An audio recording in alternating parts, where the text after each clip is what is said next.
What's up, crafty crafters? Welcome back to another episode of My Crafty Garage with me, Tanya.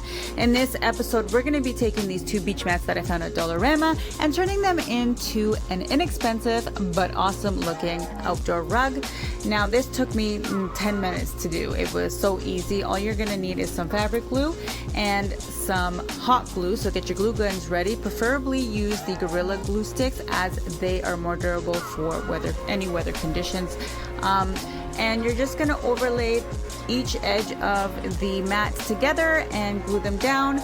Once you've done that, you're going to take the shorter ends of the now rug and fold them over and glue them down, as sometimes the mats tend to be either shorter or longer than each other.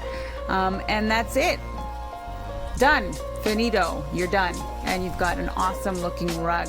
So thank you all for watching. Please leave a comment below and don't forget to hit that subscribe button on your way out. And I can't wait to see you guys in the next one. Bye bye.